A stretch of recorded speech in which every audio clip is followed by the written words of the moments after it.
Bapak Ibu jamaah sekalian, dan salah satu yang perlu kita perhatikan dan merupakan kemuliaan yang sangat luar biasa bagi kita adalah memperhatikan Al-Quran. Ayat yang pertama yang Allah turunkan kepada Nabi Muhammad SAW apa? Iqra bismi rabbikal ladzi khalaq. Iqra. Kita umat Nabi Muhammad umat baca. Sayang sekali, sesuai pendataan yang saya terima, 54% di Indonesia masih buta huruf, tidak bisa baca Quran. Umat Islam terbesar sedunia, tapi sayang sekali umat Islam terbesar sedunia yang buta huruf. Tapi jangan khawatir, jangan sedih, dan tidak boleh patah semangat. Alhamdulillah saya sudah 12 tahun di Indonesia, dan saya sendiri memperhatikan dan pengalaman saya dalam perjalanan safari dakwah kami. Alhamdulillah 6 tahun belakangan ini peningkatan terhadap Al-Quran sangat luar biasa. Penghafal Al-Quran bertambah banyak, pesantren sudah di mana-mana, rumah tahfiz di mana-mana, gerakan one day one juz alhamdulillah cukup sukses. Belajar tahsin tilawah, memperbaiki bacaan, banyak orang bergerak, bukan hanya di kalangan anak-anak saja. Sebagaimana kita lihat di acara Hafiz Indonesia, ketika muncul acara Hafiz Indonesia, banyak orang tahunan berkata paling bisa tahan 1 tahun 2 tahun, tidak bisa lama. Alhamdulillah Hafiz Indonesia 7 tahun berturut-turut masih menjadi acara terbaik setiap tahun untuk negeri kita Indonesia. Dan ini anugerah dari Allah Subhanahu wa taala.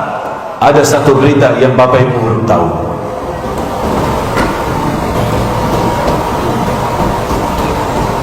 Acara Hafiz Indonesia dan penghafalan Al-Quran di kalangan anak-anak kita, wallahi hadiah dan anugerah besar dari Allah.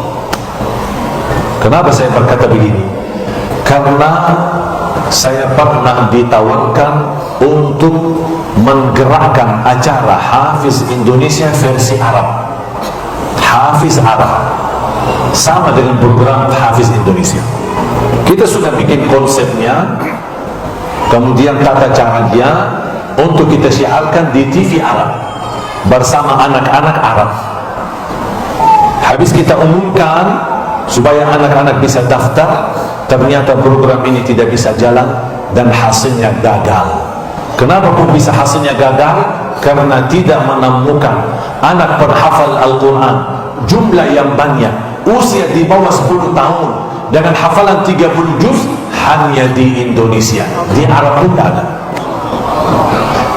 di Malaysia tidak ada, saya sudah ke sana berkali-kali. Brunei tidak ada, saya sudah berkali-kali ke Brunei. Di Singapura tidak ada, di Thailand Selatan pun tidak ada. Hanya di Indonesia Allah anugerahkan setiap tahun terlahir anak-anak yang begitu luar biasa, di bawah usia 10 tahun hafal 30 juz. Jangankan hafal Al-Quran, sampai angka-angka ayatnya, angka halamannya, kanan kirinya, atas bawahnya, dan kita berikan luar biasa memotivasi umat Islam di Indonesia. Sampai orang di Arab menonton acara Hafiz Indonesia dan mereka kagumi program itu. Ketika saya bawa anak-anak Hafiz Indonesia umrah dan bertemu dengan imam-imam besar di Tanah Suci, imam besar melihat anak ini lucu-lucu, ada yang 5 tahun, ada yang 6 tahun, sampai masih main-main. Imam, assalamualaikum, kaifa halukum? Hafal, kamu tahfal Al-Quran? Anak kita, imam-imam bisa pesan di sana, dia kira anak-anak hafiz Quran ini bisa bahasa Arab. Saya bilang, mohon maaf imam besar, mereka cuma bisa bahasa Arab. Assalamualaikum. Tak bisa bahasa Arab. Makanya alhamdulillah ditonton acara Hafiz Indonesia bukan hanya di Indonesia, sampai keluar negeri, sampai di negeri Arab yang mereka tidak bisa bahasa Arab, tetap mereka nonton acara Hafiz Indonesia, mengikuti bacaan anak-anak kita. Anugerah hadiah besar dari Allah. Dari situ saya termotivasi dan semangat untuk membangkitkan hafalan Al-Quran di tengah masyarakat. Dan alhamdulillah 6 tahun belakangan ini, jangankan di kalangan masyarakat atau di kalangan anak-anak, sampai di kalangan polisi dan TNI, alhamdulillah perhatian kepada Al-Quran sangat luar biasa. Banyak saya kenal di aparat keamanan polisi dan TNI yang sudah hafal Al-Quran 30 juz. Bahkan saya sudah menemukan gubernur hafal Quran, wali kota ada yang hafal Quran, bupati ada yang hafal Al-Quran. Insya Allah tidak lama lagi DPR pun hafal Al-Quran, MPR pun hafal Al-Quran. Bahkan insya Allah Presiden kita Republik Indonesia orang pun hafal Al-Quran. Jangan takut, insya Allah pelan-pelan kita akan wujudkan. Saya yakin dan percaya. Kenapa saya yakin dan percaya? Karena pengalaman saya selama bersama Al-Quran, berarti Allah bersama kita. Ini kalam Allah, bukan kalam manusia, bukan kalam yang dibuat-buat. Ini kalam Allah. Barang siapa yang bersama kalam Allah, wallahi bakal ditolong oleh Allah di dunia sampai di akhirat. Makanya ketika saya melihat negeri kita Indonesia subur dan bisa kita gerakkan, dan saya bertambah semangat untuk menggerakkan, dan selalu saya berdoa kepada Allah, ya Allah aku mohon jangan cabut nyawa saya sampai 1 juta penghafal Al-Quran untuk Indonesia menjadi kenyataan. Apalagi saya kemarin habis ditusuk, saya tambah lagi doa, ya Allah jangan dulu, ya Allah, ya Allah saya tidak boleh mati, ya Allah ditusuk tak apa-apa, tapi saya tidak boleh mati karena saya masih belum selesai tugas. Sampai 1 juta penghafal Al-Quran terwujud, tak apa-apa, habis itu cabut nyawaku ya Allah. Dan alhamdulillah saya berhasil merayu adik-adik saya. Saya punya saudara 12 timnas, dan saya menghadirkan dari 12, alhamdulillah saya berhasil merayu 7 adik kandung saya hadirkan di Indonesia. Ada 2 perempuan dan 5 laki-laki. Saya sudah bertahun-tahun merayu mereka, Indonesia bagus untuk perjuangan Al-Quran, ayo. Tapi kalau kalian mau datang senang-senang, mohon maaf, lebih baik di Madinah. Kalau mau aman, lebih baik Madinah. Kalau mau suci, Madinah. Lebih mulia, Madinah. Kalau di sini di Indonesia ada 1000 makam wali, di Madinah cukup 1, Nabi Muhammad SAW, lebih baik daripada 1000 wali. Tapi kalau kalian datang hijrah dari Madinah ke Indonesia untuk Al-Quran, insya Allah Indonesia subur untuk membangkitkan Al-Quran di Indonesia. Alhamdulillah saya berhasil merayu 7 adik kandung. Saya masih merayu yang tersisa yang masih ada di sana. Ketika alhamdulillah mereka tiba di sini, supaya mereka betah dan tidak merasa bosan dan minta pulang ke Madinah, langsung saya nikahkan di Indonesia. Yang laki nikah sama perempuan Indonesia, yang perempuan nikah sama laki Indonesia. Jangan khawatir ibu-ibu, masih ada lagi.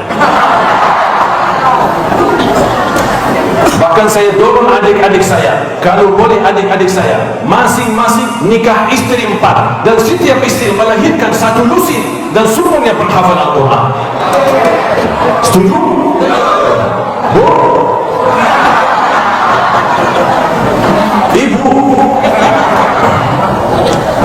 Ibu untuk Al-Quran ini, untuk Islam.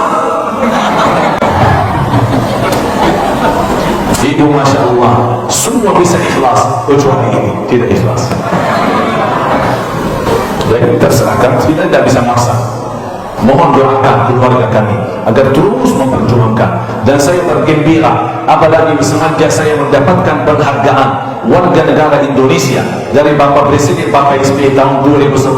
Saya merasa punya kewajiban untuk membangkitkan Al-Quran, menjaga nama baik Indonesia, dan menjadikan rakyat Indonesia mulia di negerinya sendiri, dan kemanapun dia pergi rakyat Indonesia harus dihormati.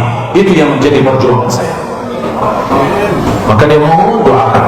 Dan salah satu kebanggaan saya 1 juta penghafal Al-Quran. Alhamdulillah, murni gerakan itu semuanya rata-rata bantuan dan kepercayaan dari jamaah Indonesia.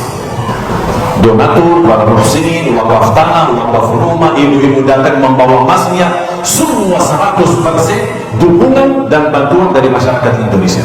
Dan ada 1 rupiah pun yang saya dapat dari negeri Arab. Apalagi saya bukan keturunan Raja Salman. Makanya kepercayaan Bapak Ibu ini sangat mendorong kami. Makanya saya harap program 1 juta menghafal Al-Quran bukan milik Ali Jabir, tapi saya harap menjadi milik kita bersama, berjuang kita bersama, amal saleh kita bersama. Bisa jadi Bapak Ibu gagal menghafal Al-Quran, tapi ingat, memfasilitasi para penghafal Al-Quran, insya Allah tetap dapatkan pahalanya, mendapatkan kemuliaannya, bahkan insya Allah tertulis nama kita mendapatkan syafaatnya Al-Quran. Alhamdulillah kemarin dapat wakaf tanah di Karimun, wakaf tanah di Batam, dan insya Allah kemarin juga di Pekanbaru di Riau, dan kita sudah letakkan batu pertama. Dan insya Allah Batam menjadi salah satu ikhtiar terbangun satu markas yang insya Allah membangkitkan Al-Quran untuk warga Batam. Ini hanya ikhtiar Bapak Ibu, kita harus sesuai kemampuan. Apa yang kita mampu berikan terbaik untuk Al-Quran, karena Al-Quran adalah keselamatan dan kebahagiaan kita di dunia dan di akhirat.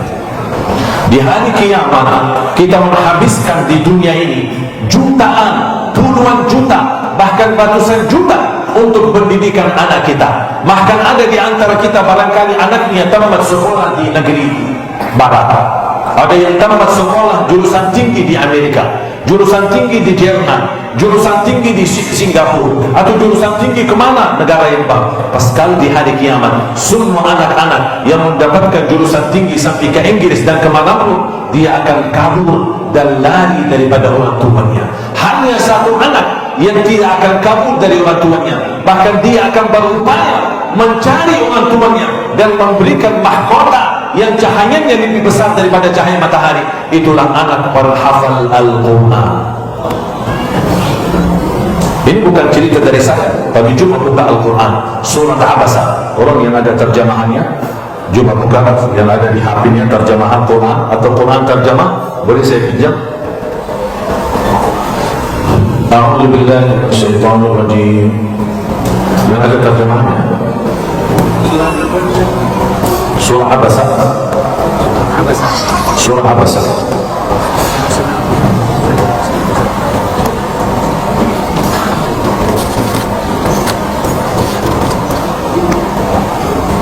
Surah 80 dari ayat 33 sampai ayat 37. Tolong Bapak Ibu ingat, surah Abasa surah 80 dari ayat 33 sampai ayat 37. A'udzu billahi minasyaitonir rajim. Bismillahirrahmanirrahim. Fa idza ja'atis sakhah yawma yafirrul mar'u min akhihi wa ummihi wa abihi wa sahibatihi wa banihi likulli imrin minhum yawma idzin sya'nun yughnihi. Sadaqallahu alazim. Coba terjemahannya. Tolong Bapak Ibu perhatikan terjemahannya. Bismillahirrahmanirrahim.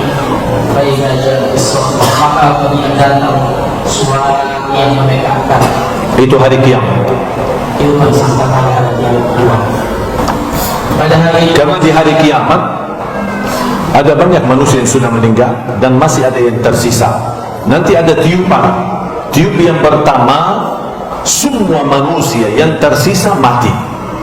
Jangankan manusia, semua binatang mati, semua benda hidup mati, sampai malaikat, bahkan termasuk malaikatul maut yang selama ini suka cabut nyawa orang, dia bakal mati, sampai malaikat Jibril juga akan mati.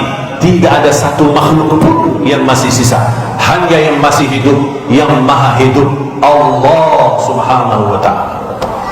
Allah di saat itu memanggil, limanil mulkul yawm, siapa yang maha raja hari ini, siapa yang berkuasa hari ini, siapa yang maha tinggi hari ini. Tidak ada satupun yang bisa jawab, karena semuanya mati.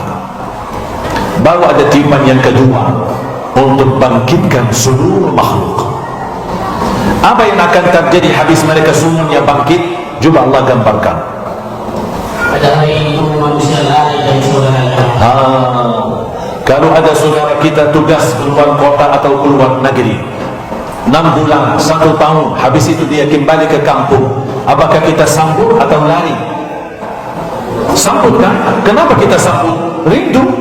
Saudara kita dia pergi tugas keluar kota sekian lama, bahkan jangan kita sambut. Kita sambut, kita bikin acara syukuran, kita bikin acara keselamatan.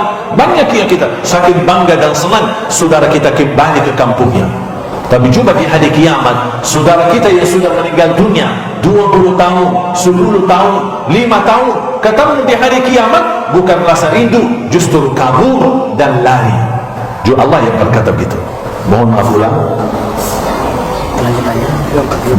Di hari itu, dan dari itu anaknya lari dari yang sebelumnya. pada hari itu manusia lari dari saudaranya. Semua lari daripada saudaranya. Sudah 20 tahun, saudaraku lari, tidak jawab. Dia tidak berkata apa-apa, lari, kabur. Terus siapa lagi? Anaknya lari dari ibu dan bapaknya. Anak yang selama ini kita perjuangkan, anak yang selama ini kita habiskan tenaga, habiskan waktu, juga tunjukkan kepada saya siapa orang tua yang tidak mengurusi segala urusannya demi anak. Betul kan? Semua orang tua. Mana ada orang demi dirinya sendiri? Mana ada orang tua yang baik hati, dia hanya memfikirkan dirinya sendiri? Dan ada, setahu saya, tidak ada orang tua yang saleh salihah, pasti semuanya demi anak, segalanya untuk anak, upayanya untuk anak. Tak apa-apa saya sakit, yang penting anak sehat. Tak apa-apa saya susah, yang penting anak saya senang. Tak apa-apa saya miskin, yang penting anak saya kaya. Itu semua upaya kita. Tapi di hari kiamat apa yang terjadi? Bukan dia datang mengucapkan terima kasih, tapi kabur, lari.